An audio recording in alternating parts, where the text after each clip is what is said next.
But this heavenly mistress had another man, who confided in her, and to him principally does Solomon refer. And this man was her own son, the true God and man, who confided in this woman to the extent of his own life and honor in the face of all creation.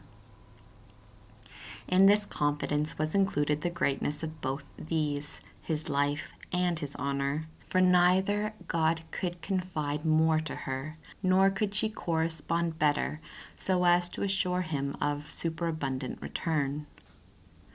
Oh, what a miracle of the infinite power and wisdom, that God should trust himself to a mere creature and a woman, assuming flesh in her womb and of her very substance. To call her mother was unchangeable confidence, and she to call him son, nurse him at her breast, and have him subject to her commands.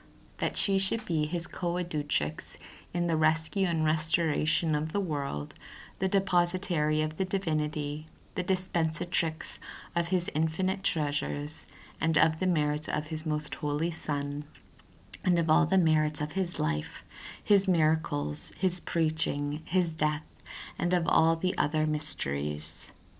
All this he confided to Most Holy Mary. But our wonder increases when we find that he was not frustrated in his confidence, for we see that a mere creature recognized and could adequately fulfill such a trust, without failing in the least point, and in such a manner that she could not act with greater faith, love, prudence, humility, and perfection of all holiness. Her man found himself in no need of spoils, but rich, prosperous, and well supplied with honor and renown. Therefore, Scripture adds, "She will render him good and not evil all the days of her life." That for which Most Holy Mary makes a return to her man, I understand to be the blessing which Christ, her true Son, rendered unto her. For what she herself rendered is already mentioned.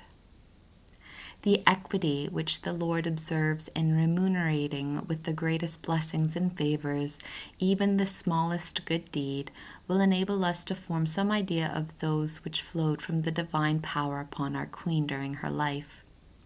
They commenced from the first instant of her existence, and were showered upon her more abundantly than upon the highest angels as a fitting adjunct of her preservation from original sin. She corresponded with these favors in an adequate manner, and cooperated with them to the utmost limit, and all the deeds of her life were without remissness, negligence, or tardiness. What wonder then that only her most holy Son was superior to her, and that all the rest of the creatures were left behind, as it were, at an infinite distance. She hath sought wool and flax, and hath wrought by the counsel of her hands. A well-beseeming praise and worthy of a valiant woman, that she should be industrious and diligent within her home, spinning flax and weaving linen for the shelter and comfort of her family, providing these things for the inmates and for others, who may be benefited thereby. This is profitable counsel, which is put in practice by hands industrious and not idle, for the idleness of a woman who lives from hand to mouth is a proof of base foolishness and of other vices, which cannot be imputed without shame. In this exterior virtue, which in a married woman is the foundation of good domestic management, Most Holy Mary was a valiant woman and a worthy example of all the womankind. For she was never idle, but was diligently engaged in preparing linen and wool for her spouse, and for her son, and for many poor, whom she aided by the labor of her hands. Nevertheless, since she joined in the most perfect manner the works of Martha with those of Mary, she was more busy with the counsels of her heart in regard to interior works than in the works of her hand.